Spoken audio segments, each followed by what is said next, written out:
What was it that pushed you into wanting to do this adventure? A dream. I didn't get like you have to do like this and this and this. It was like more like, I know you can do it. Wow. She said at some point that I've been doing my research and background check, and she was like, you are ready to go. Don't worry. I think it's a dream to push yourself to the limit.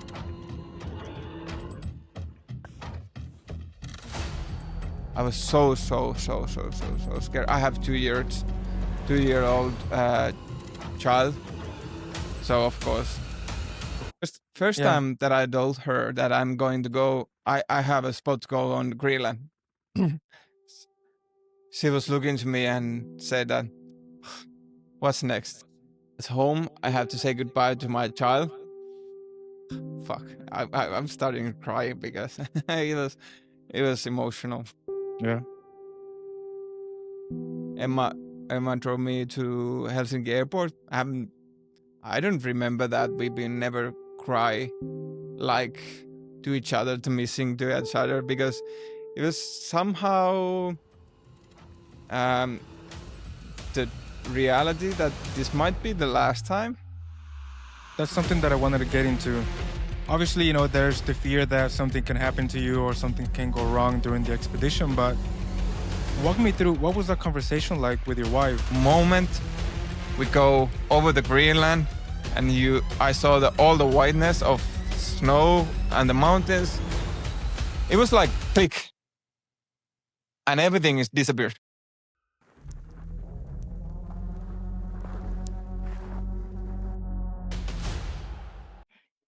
Nice to be here. Thanks for inviting me. No, absolutely, man. I think it's a great opportunity to talk about your adventure. I think if I look back, I think it was maybe 2 summers ago whenever we were at our Sand pit. little whenever we were at the sand pit, and we were sitting around the fire, and you were telling me that, hey Dan, you know what, I just signed up to this fucking crazy adventure in Greenland. And the very first thing that I guess really caught my attention was whenever I asked you, so what is the worst thing that could happen? And you replied to me, well, you can actually die. So I guess I kind of want to start off by, what was it that pushed you into wanting to do this adventure? A dream about the go there, and I think the dream has been built from the childhood. I don't know. It's very hard. Everybody asking me why did I go there? I don't know. It's a dream, and I think it's a dream about the push yourself to the limit. But I don't have any good explanation for that. But I think it's a dream to push yourself to the limit. I couldn't agree more. What I'm kind of curious, I mean, I've known you already for a couple of years, and something that strikes me is you have been involved in different sort of hobbies, right? Whether it be the musical, whether it be, you know, other things. But then, how was it that you eventually discovered kite surfing? Kite surfing. I mean, I kite I skiing. Sorry. remember. I'm not sure about the year, but I remember when you remember the time that we uploading all the videos and music from the internet, DC++, and everything, Winamp. And I remember that I downloaded some kite surfing videos, and it was like old forum of varuste.net, and I was looking at kites that someday. But I've been always hiking. I've been always going into the nature. I've been living like 80% of my life in the youth of like in the nature. Winters, summers, springs, falls, everything. It's all about the nature. And I've been doing a lot. But I had like a dream to go like the kite skiing about the hiking. I think that's the thing that I become on kite skiing, that I want to do like a lot of hiking, of winter hiking. Yeah. Yeah. It sort of seems that, I mean, I've been in Finland already 5 years, and, you know, I've met all different kinds of people, and a lot of them seem to complain always about the cold and the darkness. But you, on the other hand, you are like a winter person. You love the winter. You like being in the cold.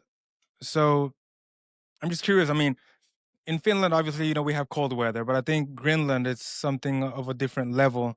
So to kind of get the ball rolling on the adventure, what was your training like? So if I get this correct, so it was 22 days, right? You were going to cover around 1,600 kilometers crossing Greenland. That's a pretty big fucking feat. So what sort of training did you go through to sort of prepare yourself? I guess kind of knowing blindly what kind of experience you were going to be exposed to. Yeah.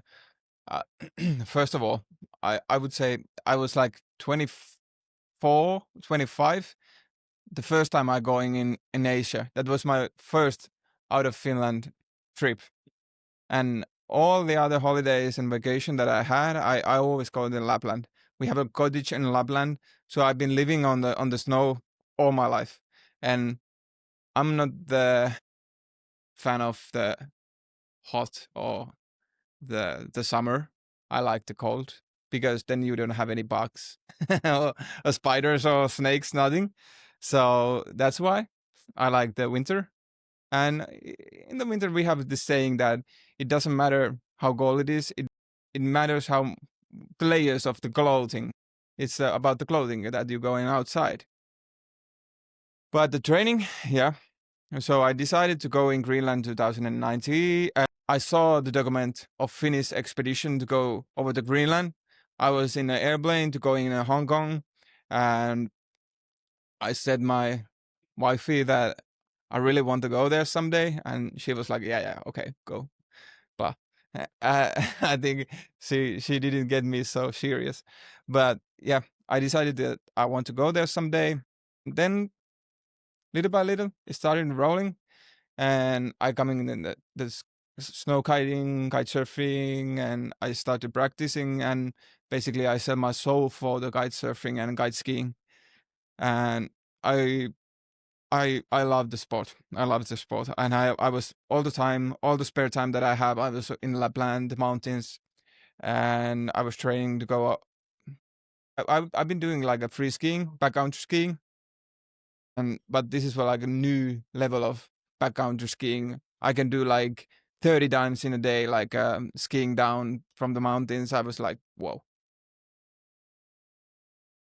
2023, I contact Camilla that I want to go in Greenland, what it takes.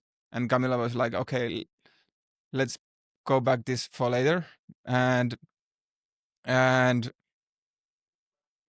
then it's starting to planning to coming true and dream coming true. And I decided 6 months before that I actually have this, I have the place on the expedition team that I started training, that I'm starting to train for the Greenland now, that if someday it's coming true, I will be unfit. Yeah. And I hired a personal trainer. We start do like a basic movement, and I don't know how to say it in English, but like a supporting muscles training for those. And then we started training like I was starting to pulling the tire, which is like best practice for pulling the pulk, and also the kite skiing, a lot more kite skiing. And yeah, about 1.5 years before an actual expedition, I started into training, and 6 months before I even know that I'm going to go there. So it sort of seems that you already have like this huge background in terms of winter sports, in terms of winter surviving, like winter survival skills that you have acquired because of the army, because of the hobbies that you have, going to Lapland and all those things. Whenever you're having those conversations with Camilla about what are the things that you need to prepare, if it's physically, is there ever a conversation about what is the mental preparation that you need to arrive there with?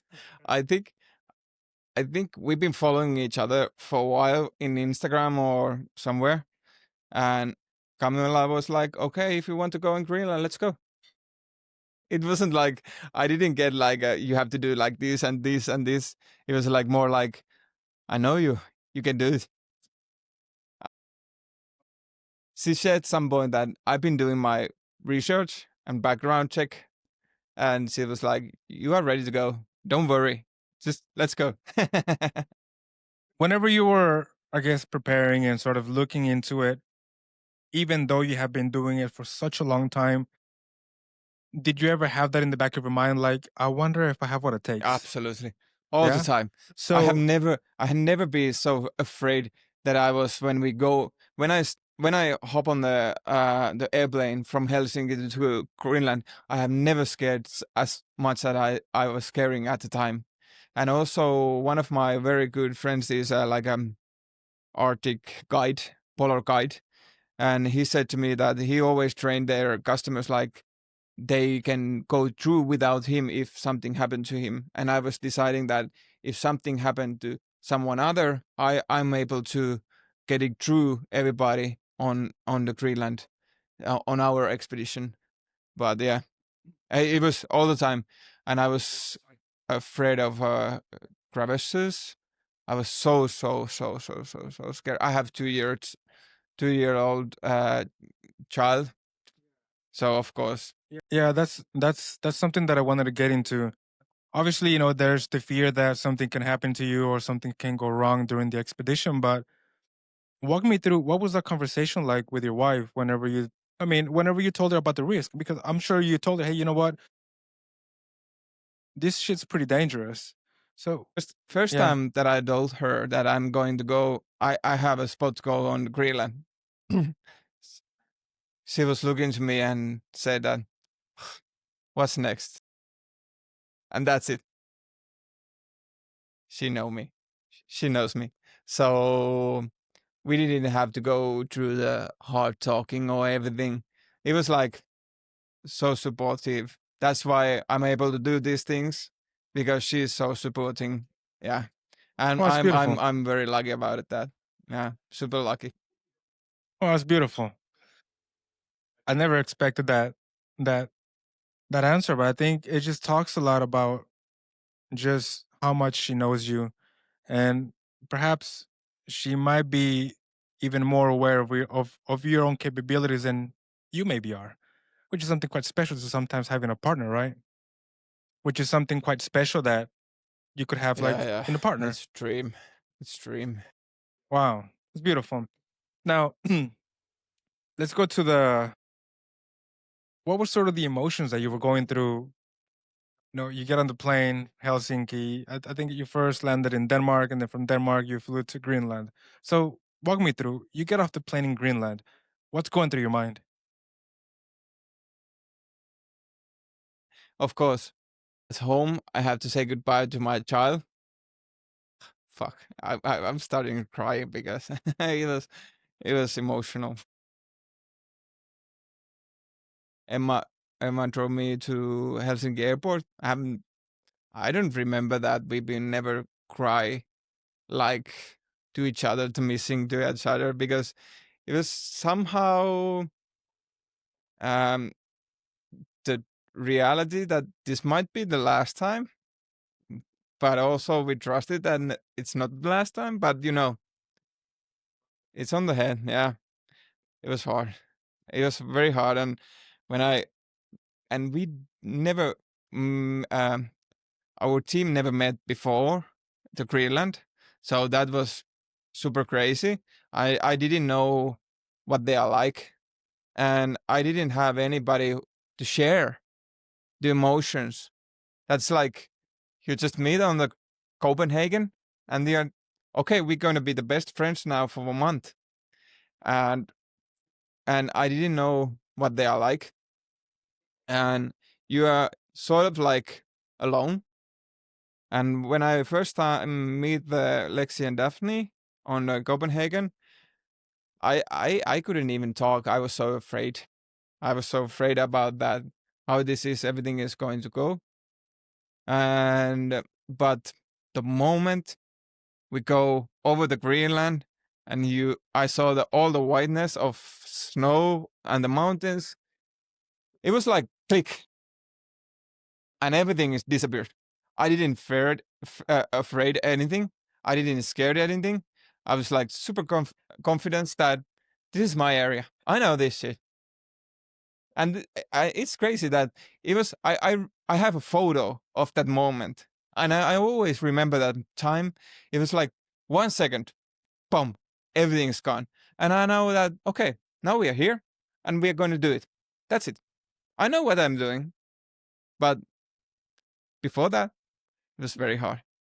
Even now, like I probably you probably see, I'm quite emotional about that. Of course, I mean, as you're telling me these things, I've tried to put myself in your shoes, and I think it's always, nowadays, especially at our age, I think it's very rare whenever we experience something for the first time, right? So, like, those things come very rarely. I think that's one of the reasons that I want to go there. I want to feel the new experiences and you know. All right. I think I had a conversation with Lexi. Actually, she was on the podcast a couple of days ago, and now I can kind of understand a little bit more, like maybe those feelings that you were having, maybe that not shyness, but like scared or perhaps a bit lonely, because it seems that Lexi and Daphne, they were already friends, so they had like somebody to like support each other, but you didn't, and either way, you sort of. Actually, I have never told this anyone, but we were in Kangalusuak in a Polar Lodge, there like a cabin or hotel over there, and the walls of the hotel was paper thin. And I heard that they talking, and Daphne said that I have nothing to share with him, and I have nothing to, it's going to be interesting trip. And I heard them talking, and I have never talked about this anyone except Emma. And yeah, and then when I was like, oh fuck, it's going to be a long trip. But the next day we were packing our gears, and I was like, I know this is my area. I know this area. They might be good in other things, but this is my area. I know these things. So I get a lot of confidence that some point these tables are going to turn.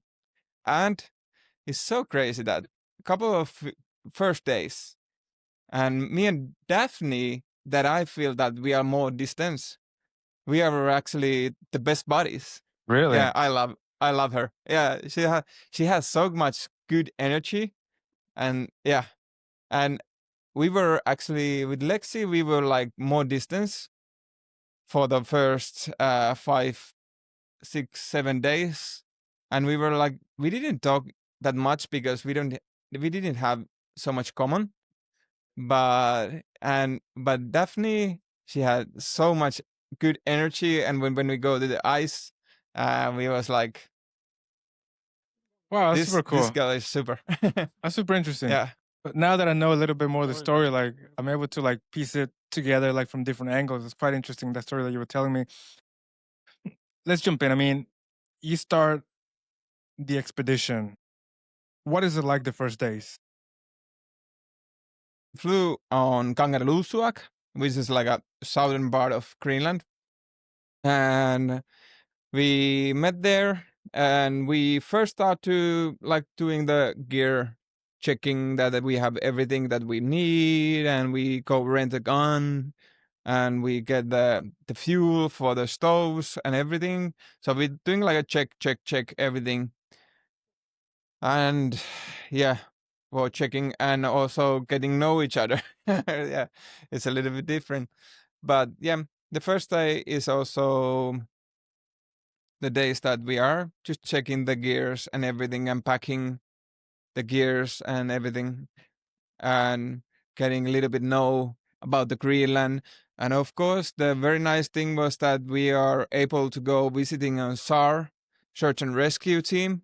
So it was so nice and give us a lot of like a peace that we know that we are in good hands if there is coming some rescue, because those guys, those are the best of the world. If you have to rescue somewhere, they are working on the hardest, hardest um environment that you can find on the whole planet, because it's snow, it's cold, it's windy, it's the most craziest place to work. And they are like, yeah, you are good hands. If we have to evacuate you, we will do it. Oh shit! So you got all your gear, you're all prepped, you're very aware of the protocols for evacuation, for safety and whatnot. Kites are up, you start going. Not yet. Not yet. Not yet. We have to go drive like 1.5 hour to the glacier. And there's like two words of different ice. There's first is glacier, and then is a ice cap. And when we are on the ice cap, then you start the kite skiing. But when you get the glacier part, you have to start hiking with the crampons on your feet. The uphill, it's like sand dunes, but it's ice. It's like a house hide, a desert, sand, I don't know, dunes, and it's like 2.5 days of that. And my pulks weigh like 100 kilos, and you have to pull it up, down, up, down, up, down. And it was only like 15 kilometers, but it takes like 2.5 days. So it's telling a little bit. And also at the same time, Lexi was like a little bit like in flu, couple of first days, and she's like under 50 kilos maybe. I'm 80 kilos, but her bulks weigh the same. So it's crazy. It's crazy. But I gotta say that what I have do all the prepper days, prepper, how to say, all the training. It was everything perfect. It was like nothing for me. It was like perfect. I was like on the best fit I have never been, and going up, going down. And it's very hard to explain, but if you think about the house, normal house, and you adding them like as far as you can see, and there's everything is just blue ice. And you starting from the point 660, which is the height. So it's from the ocean 660 meters, and you're starting the hiking about around 1,000 1,000 meters above sea level. 1,400 meters. Oh, But fuck. it's very hard to explain. But I think that was the most beautiful part that I have ever seen in my life, because it's so it's like some sort of like a movie. Like another planet. Yeah. It's Fuck, like an man, ice planet. that sounds fucking crazy. Yeah. You managed to get over to the top, to the point where you can start actually kite skiing. Yeah, the ice cap. Yeah. Yeah, to the ice cap. And we were actually starting a little bit earlier than we were planning to go, and they have normally done, because Camilla has been there like 9 times. And the feeling was amazing that we get the guys up. But at the same time, as I told you before, that we didn't know each other before, at the same time, I realized that these girls doesn't know how to kite skiing. They know how to kite surf. They're the best. If you bring them in Finland, they're probably the best of the best. But on the kite skiing, that was like a point that I realized that it's gonna be long journey. So you being aware that kite skiing wasn't necessarily their thing as much as I didn't it know is that yours. before. You didn't know that. I know that the day that we are starting to rising up the kites. You could just tell. Yeah, because the the first guy that we get up, I think was a Lexi. I'm not sure. Sorry, Lexi, I don't know, but I think it was a Lexi, and she fell down, and she got the loose from the guide, and guide just going to the horizon, and Camilla just pulling the kite up and start to go to get the guide, and I was like, it's gonna be long. It's gonna be long. Yeah. Oh shit. Did knowing those things, did that worry you? I mean, you obviously see that maybe they don't have the same level of expertise of you and Camila, but did seeing that maybe they were not on your level, did that put any stress on you, or were you? Because I mean, at the end of the day, I mean, it wasn't obviously you're doing it by yourself, but you're also doing it as a unit, right? The whole goal Of is course, for we you are the to arrive team. as a Yeah, unit. yeah, yeah, Did that put you like in a more alert yeah, state of mind, like being aware that okay, if I have to step in, I have to yeah. step in. Um, I don't remember that. Was it like day 4 or something? We were just starting, and I have never cried of anger, and I was like, if this is going to be that what we have on ahead, I'm not here for anyone's Sherpa because I have to pull their pulks because we didn't go forward and everything. And I'm I'm not proud of myself about the moment because I also said Camila pretty badly that I don't. I'm not gonna be here anybody's Sherpa, or I was quite angry and I'm not proud of it at all. But I think Camila knows what I'm going through at the moment. She's a professional. Yeah, it was very, very tough at the moment because we have like 1,550 kilometers ahead, and we were going very slow, and there was always something happening around us. Somebody's kite is down, tangled, and everything, and I was like, "Phew, it's going to be." But I've been trying to think about that after it, that maybe day 8 or something.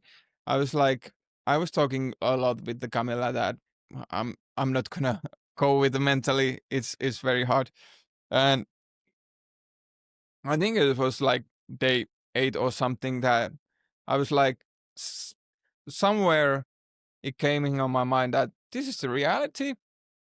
There's nothing to worry about it. It is what it is. It is what it is. I had saying that from the day one to the end that it is what it is, and we have to go. This is what our team is. This is what is our setup is.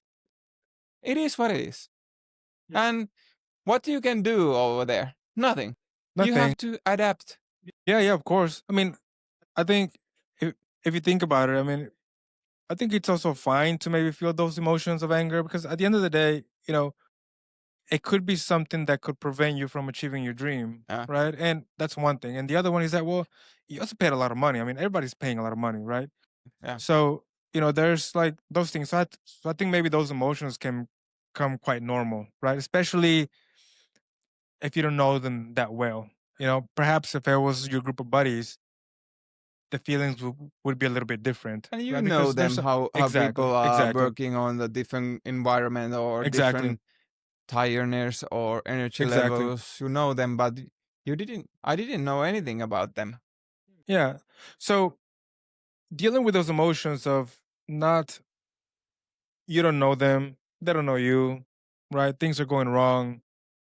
Things are not maybe panning out the way you maybe envisioned them in your head. Looking back on now, I mean, what has that given you like a lesson? Absolutely. Absolutely.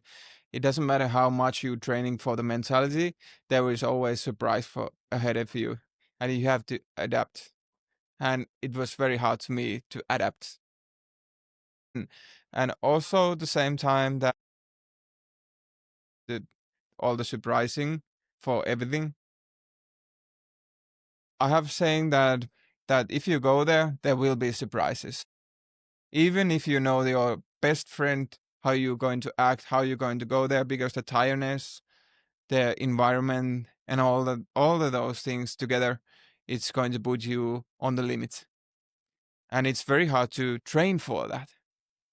Yeah, because there's no way to prepare for something you have never experienced, right? And I think under those circumstances, whenever you get all those surprises, moments of stress, I think something beautiful that comes out of those things is that even for yourself, but I think you also get to really know the people around you, right? Because I mean, We were like 4 square meters area on the tent. There's no way to hide.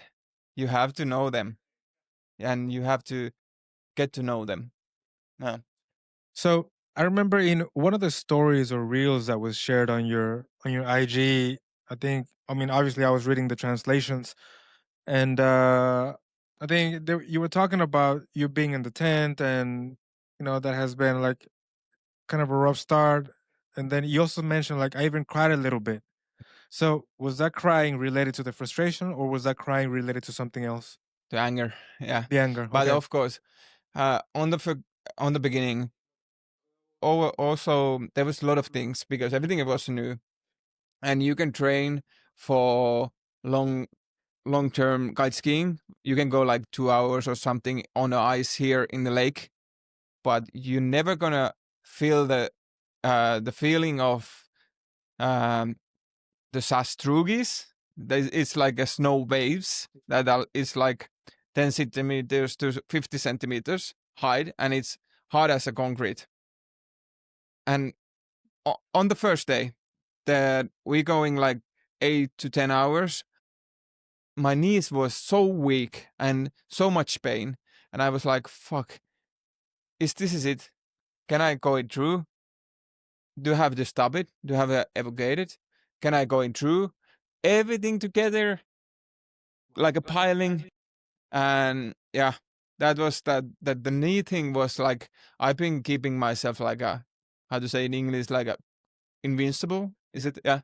I- I've been training. I've been doing everything that I was planning, and in the first days, my knees are so much pain that it was like a iron, how to say, nail straight through the knee, and it was so much pain. Even the painkillers didn't work or anything. It was so much pain, and I was like, "Fuck, is this going to be the it?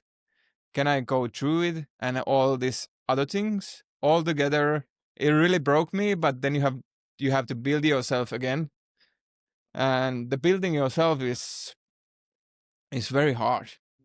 It's very hard to build yourself again, adapt. And also some point I just realized that the the pain on the knees is part of the days. So so what? It was like, okay, now it's coming about, we've been going like 8 hours, it's coming probably an hour, okay, now it's coming. And some point you just adapt for the pain. But it's all about adapting for the environment, feelings, the pain and everything.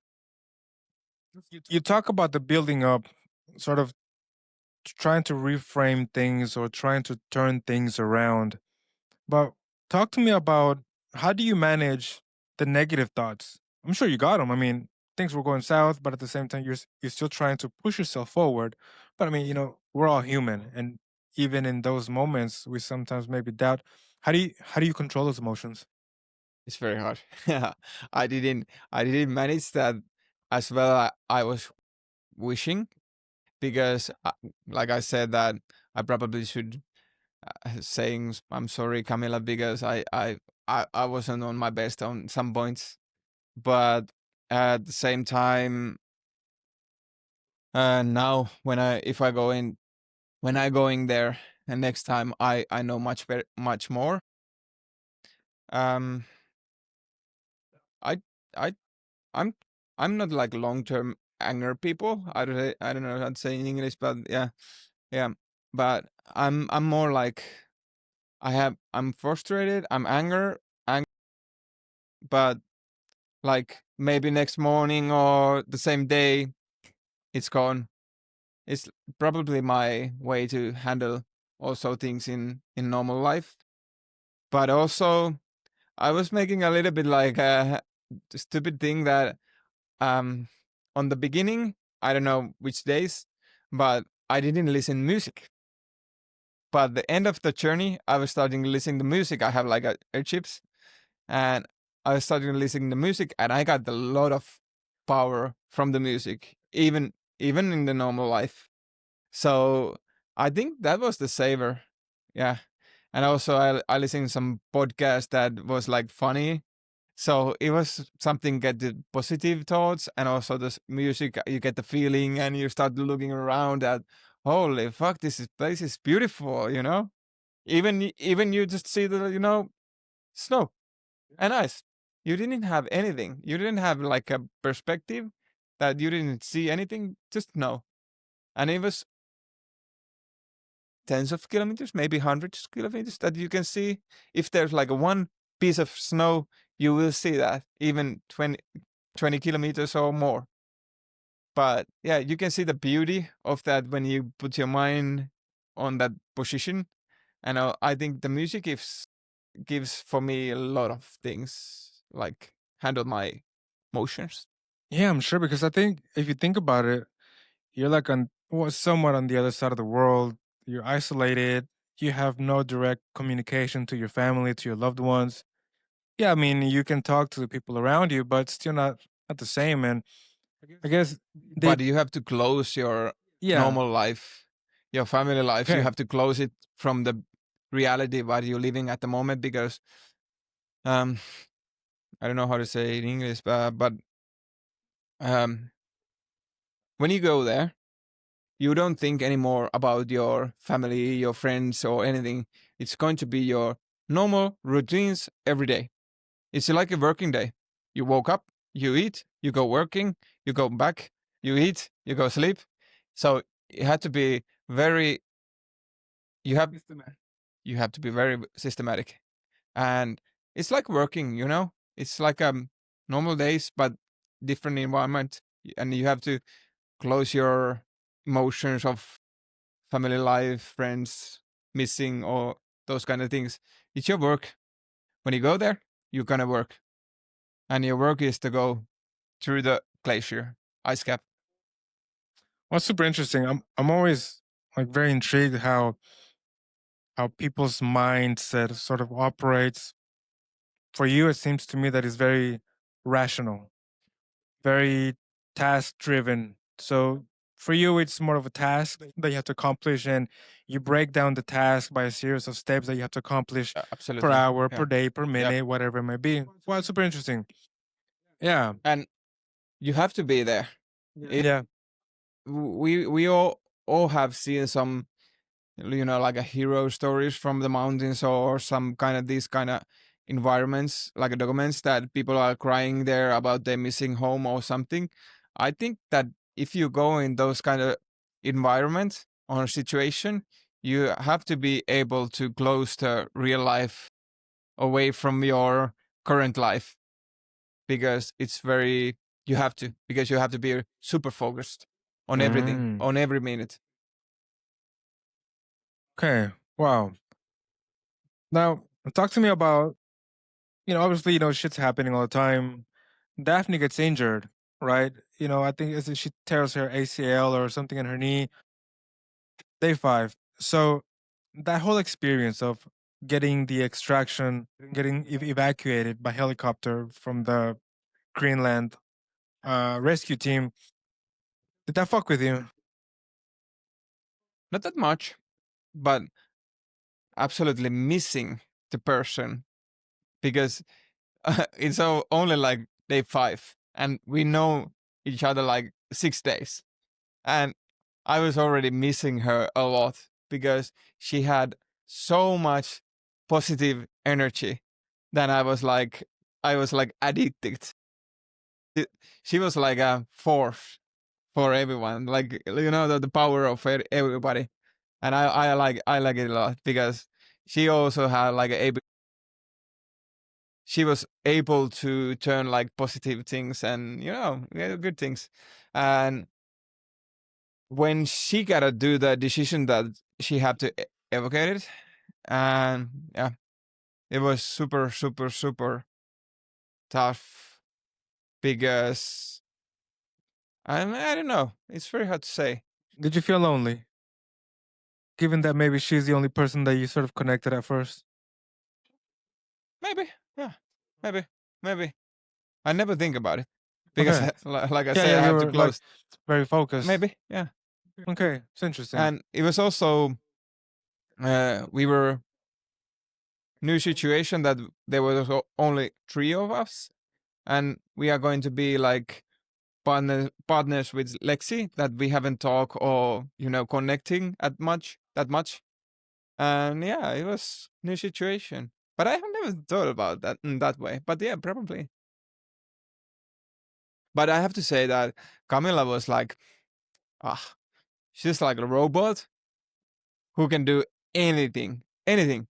And it's very hard to understand when you are thinking that from here, when you are with her over there, because she is badass.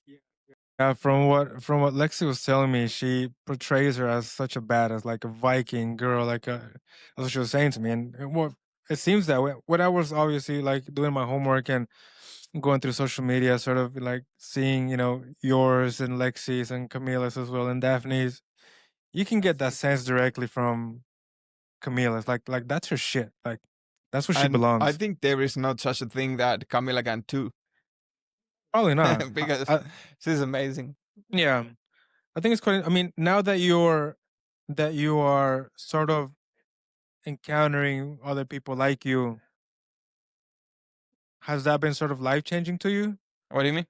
Yeah, like for example, I mean, we all have certain things that we want to do, right? And sometimes maybe we don't go so much forward because we don't have other people that like those things who you can do it with. But for you, the whole kite skiing thing, you do it here in Finland, you have a couple of friends, but it seems to me that you wanted to take it to a whole different level. Yeah. That's why you went to Greenland.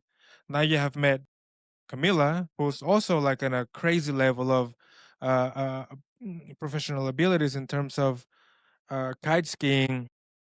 But I think Camila is on the kite skiing level or kite surfing level. She's living kind of dream that she can do that she really wants to do and get the money off that. Yeah, of And course. yeah, and I would definitely love to do that also on some level, but not probably not as much professional level as she did. But also, yeah, I think it's very nice to that somebody can do it on that level. You've been there like 9 times, and now she's going there again on the spring for the 10th time. It's amazing. Is part of the challenge that attracted you to do it is the fact that maybe it's the hardest thing you have ever done? Yeah, Yeah. absolutely. But it depends, You know that when you growing, there is always uh, the toughest thing that you're gonna do. I I'm I'm from the family that the worker class family, and I've been building myself quite a good career on the real estate, and that point when I was decided to go from the different path, it was the toughest thing that I never done, and Okay. and now I want to pick on that. Something that I was talking with Lexi was that, obviously Lexi, she's quite successful. She's a venture capitalist. She lives a pretty comfortable life, if we want to put it that way. And something that we were discussing is that as life gets more comfortable, sometimes people can lose sight of the value in doing hard things. I mean, I've known you for a while. Like you said, you have a professional career in real estate. You do very well yourself. So, is you doing these kinds of crazy challenges? Is that somehow giving you a balance to sort of a contrast? yeah, probably, but Yeah. you have to remember that I don't go Mount Everest. That I can say to everybody that I going Mount Everest, or I don't go in Greenland that I can say people that I go in Greenland. I go in Greenland because I enjoy the be on the cold and the harsh environment. That's the area that I've been born and I've been living all my childhood. So that's like home for me, and I enjoying to be there. So it's like balance for the relaxation of normal life. I know it sounds very weird, but if some people's going on a Greek or Turkey or Spain, I get the same amount of relaxation of going to the winter hiking on a Lapland or Norway or somewhere. And of course, this is very very top off. those things. But I don't go there because I want to challenge my boring life. I have quite. I think my life is quite excitement even in normal days. I know Lexi said to me that she had a like boring normal life and she want to add it more. But for me, it's more like I enjoying to be there. There's the difference. Okay. Well, it's super interesting. Yeah, because like if I think of me, for example, like recently I signed up to this ultra marathon in Lahti, 110 kilometers, and like for me, I feel like if I do hard things, it just prepares me to handle challenges from a better position. Whereas if I just sit on the sofa, watch TV all day long, Yeah, then like I hate it. that's what I Yeah, meant. Like, but I mean, and like I love it. I seek those things because I know that they are hard, and maybe in a way it's some form of suffering. Like I like to suffer a little bit, Of course, you but grow when you're suffering a little bit. exactly, Yeah, exactly. But to you is relaxation. That's fucking crazy. yeah, of course. I It's very hard to say. Yeah, because like you seek what you seek is very different from what other people seek whenever they do hard things. That's what I'm trying to mean. Like Probably hunting like a experience of my yeah, yeah. for my life. And if I go in Lapland on the midwinter, it's like going to hike on the summer for you. And I want to experience new things, and I want grow and challenging myself to go on the Greenland, of course. But I didn't go there because of ego.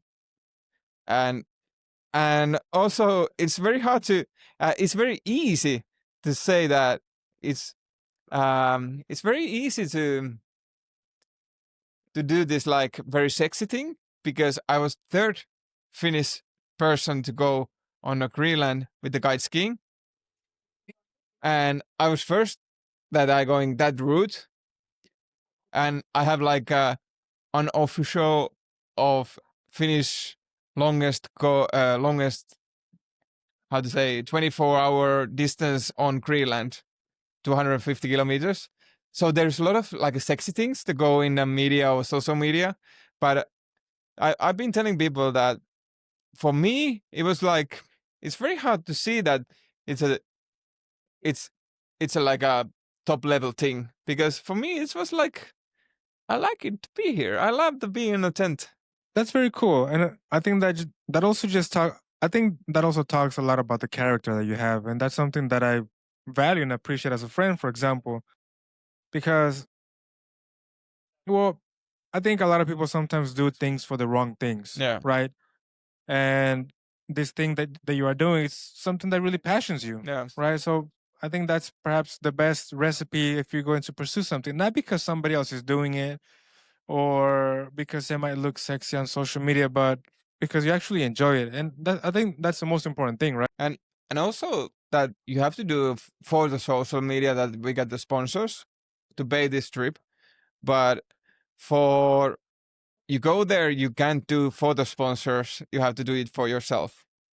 And your your life in a normal life on the normal career is very complex, super complex. I see my life is very complex for my daily basis. But it's so simple, you know. It's a simple life. You move, you eat, you drink. That's it. And I like the simple life. That's what I'm seeking on my like Narnia. Is is like simple life. I think it's always interesting how people that do extraordinary things like yourself sort of see it that way. I mean, to other people, they see those feats as something amazing, something inspiring. Like whenever you were telling me about it when we were in the sandpit, like even though you hadn't done it yet, I think one of the beautiful things is that how you can inspire people and how you can touch people's lives. Me having this conversation with you, knowing that you have done it, like you have inspired me. Me having the conversation with Lexi inspired me. Me having conversations with other people that have done cool shit has inspired me to also like want to do, not, I don't want to say cool things, but just maybe push myself to do new things that I haven't done for whatever reason.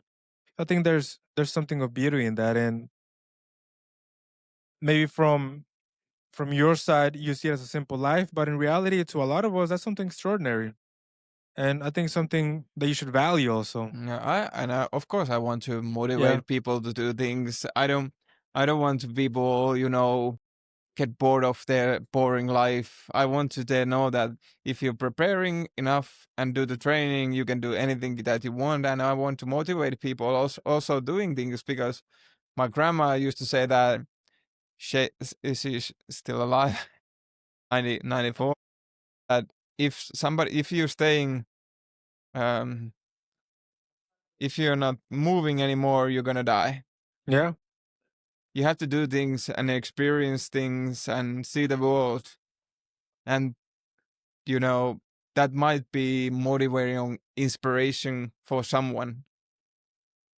I think there's many ways to do it, and obviously, telling those stories, from social media, you can only get so much. But until you actually start having these conversations, you get to know the other person with another level of depth. For example, now I want to talk about, or I want to know what was your experience like whenever Lexi gets injured.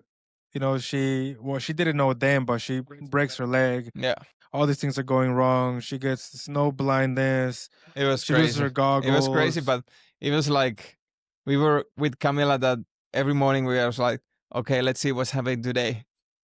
and and and first couple of days Lexi was like in the flu, and then came for the evacuation of Daphne, and then Lexi broke her ankle, and after that Lexi got snow blindness, and I have to tow her on the bulk. I take her bulk, and she was, yeah, the her also on my bulk, and I have to pull her.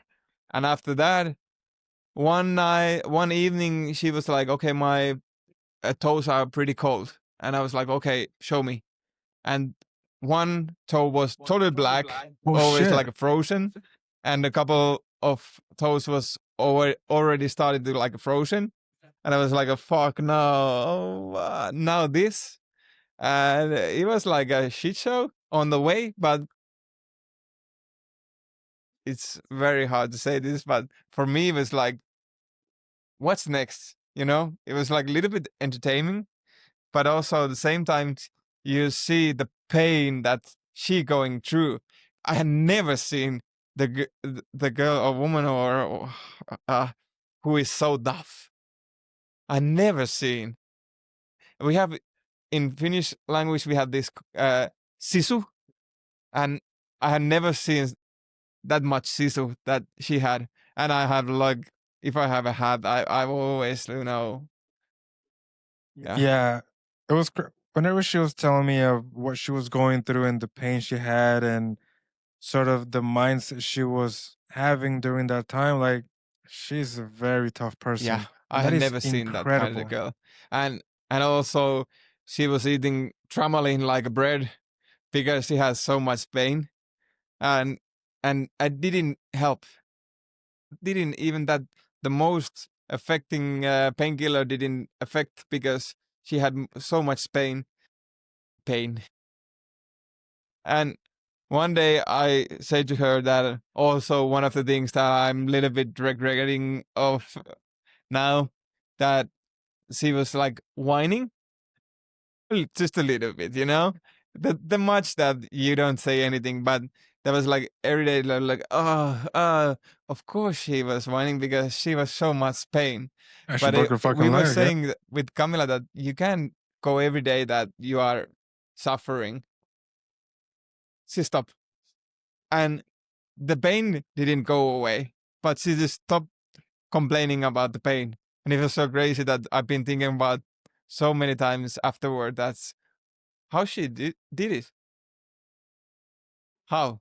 Because if I was on that position, I wouldn't able to do that. She's a badass also. She is a fucking badass, and you know, shout out to Lexi. Yeah, I I have mean, so much um appreciation, is it? respect. Respect. Yeah. Yeah. I have so much respect for her. No, yeah, I think anybody that listens to that story or hears her story about that particular moment and how she was able to push through, you know, it's something also like very inspirational and something like to to respect because you know she even says that you know I think it was a good idea that I didn't know that my leg was broken because maybe if I knew that my leg was broken, maybe we would have called the rescue. But something that she mentioned is that she never felt she was that bad where she would have to call the rescue Yeah, team. yeah. Yeah. But she was But also like she aware was a that lot of pain. I can And imagine. now after it we should call the evacuation. But at the moment it wasn't fit there. So It's very easy to people saying it from here. Like people have told me after the expedition that you should call the rescue, but when you are there, it's totally different. it's always different. It's Yeah, always different. I mean, and the reality is that you know people's willpower will make them do things that they would never even think themselves that they could do, and that's something super cool to also be able to find out to be pushed to your absolute limits and discover that you have a whole different threshold or a whole different limit that you thought you had. And I think that was something for her that she discovered. That's super cool.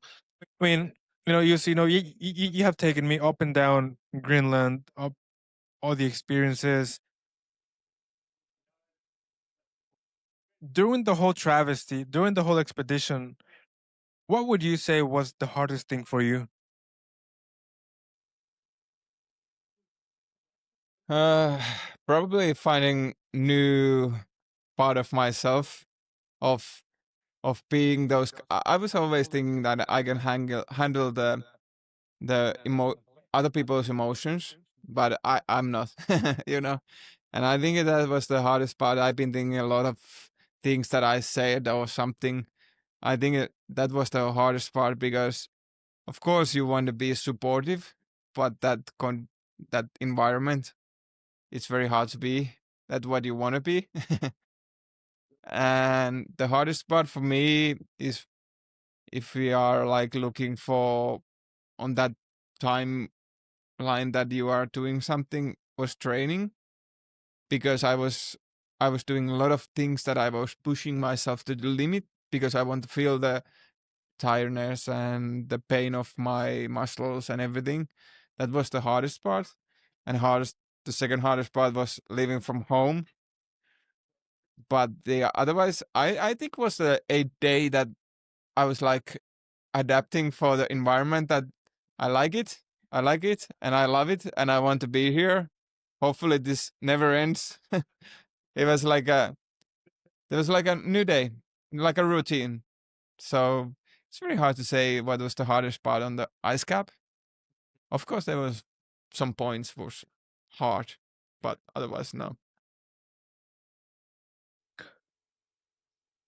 It took 22 days to cross Greenland. Did you ever think at any given point that you were not going to make it? Many times, Yeah. almost every day. Shit. Yeah, because there was so much happening around us all the time. Because the other ones didn't handle as well the kites, and there was happening so much all the time.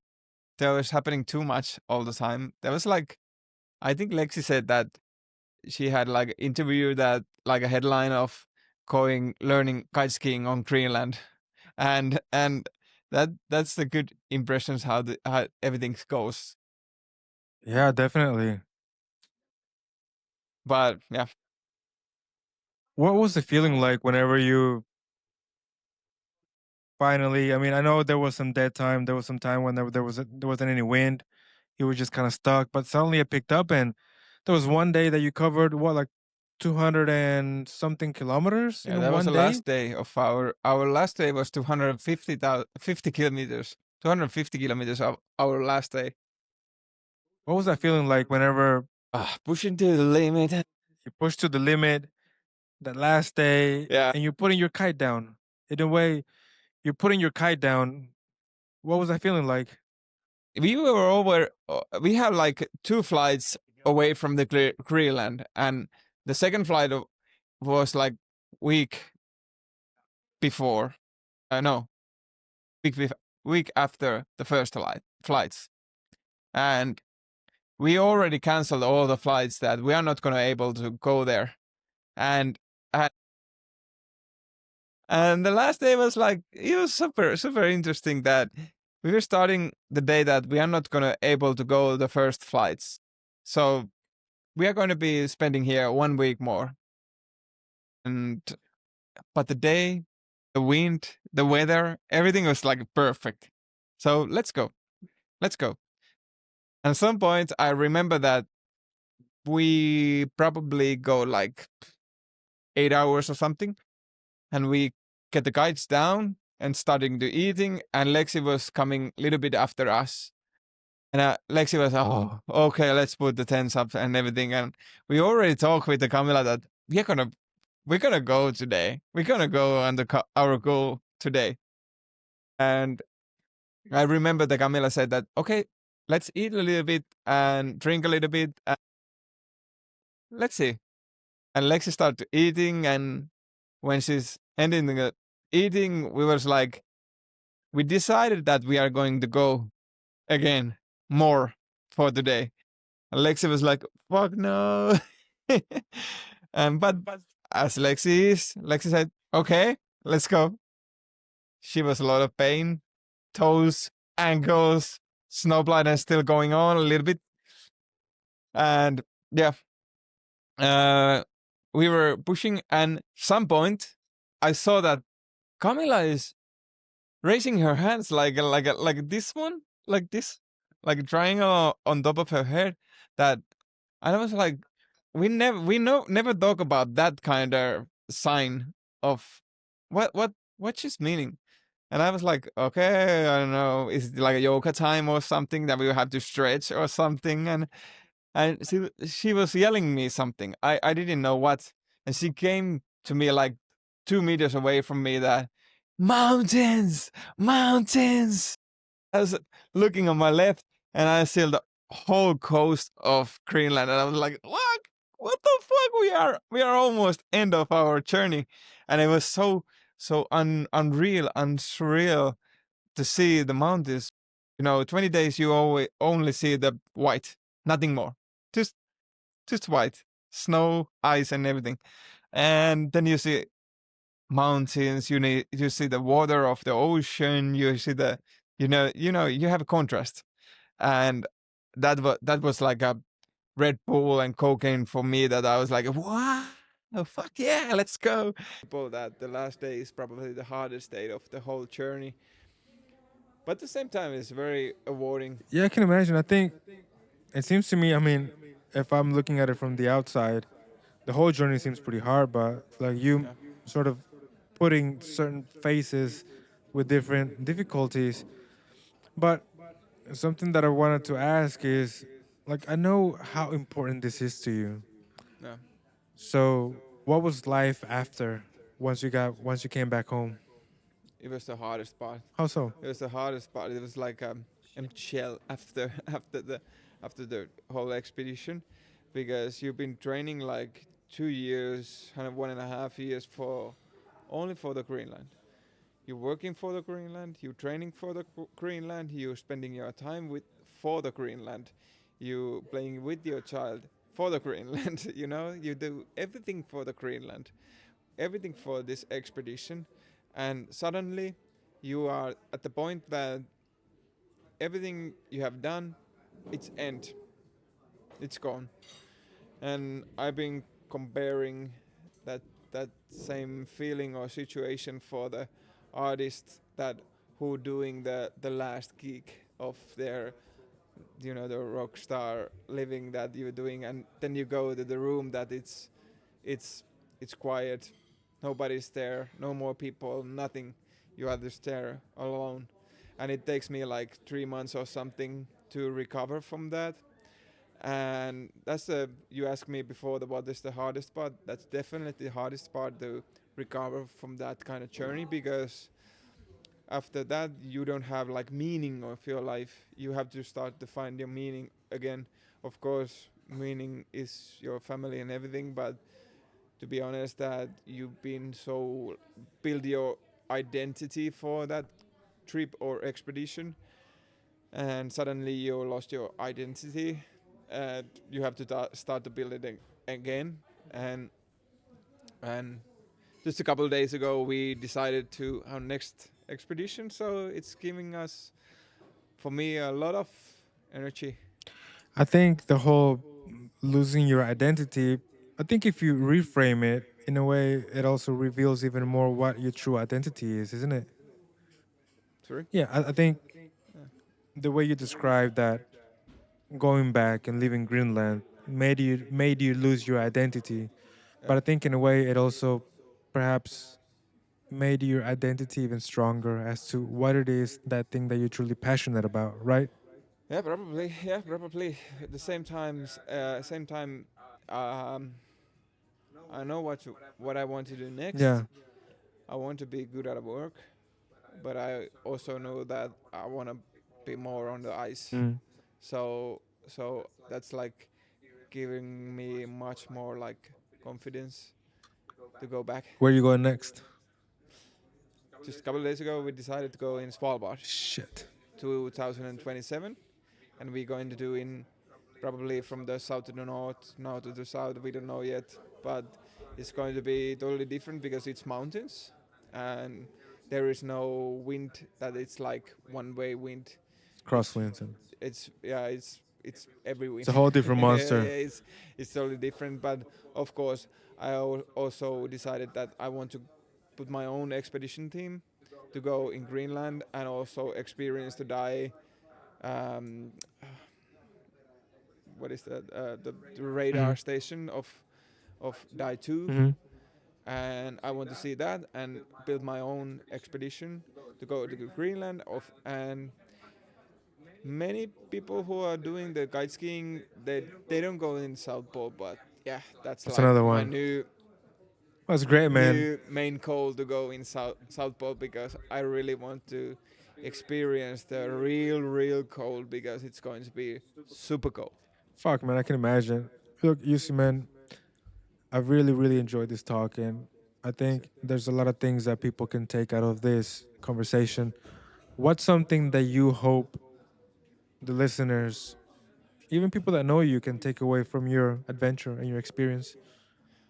I would say that if you are dreaming about something, planning, plan, training, and do it. But you have to do it on those, how to say, on those Yeah, like, plan, and then train, execute. do it. Yeah. And also, I want to that if you want to do something, talk with the people who have already done it, Mm. because you can send me a message or you can call me or whatever. I really want to help you to go whatever you want, All you right. know, Yeah. because this kind of this kind of experience is I think it's giving a lot of experience to talk a lot of extreme sport, or I don't know, Yeah, if you want to definitely go is. mountains you can talk with me also, Yeah. or something like that. But what I want to people know that talk with the people who have done it, because you learn the most. Mm, No matter how much you train, if you talk with the people who have done it and you are willing to take the feedback, you probably learn the most. of course. You see, where can people find you? Yeah, Instagram, Yeah. TikTok, Articussi, and hopefully we get the document from the Greenland end of this All year. right. And yeah, Right. TikTok and Instagram, Cool, man. Articussi. I'll make sure to add all those links over social media and to the documentary whenever this gets released. Probably is going to be it after your documentary comes out. So I'm really looking forward to that documentary, man, and also your future projects, man. All the best of Yeah. luck. Thank you so much for joining me today. It's been Thank you very super much. super cool, man. Really I appreciate you. really enjoyed to be here. Thank you very much for inviting me for Of this. course, man. This was my first English interview, The first so of many. hopefully people understand me. First of many, man. Look, if you're gonna be doing these kinds of expeditions, I think you're definitely gonna be getting a lot of eyeballs Yeah, on you. So I wish you nothing but the best, man. And thank you very much. we'll have you back on for any future expedition that you do, man. Yeah, absolutely. All Thank you. right then. Bye, everybody.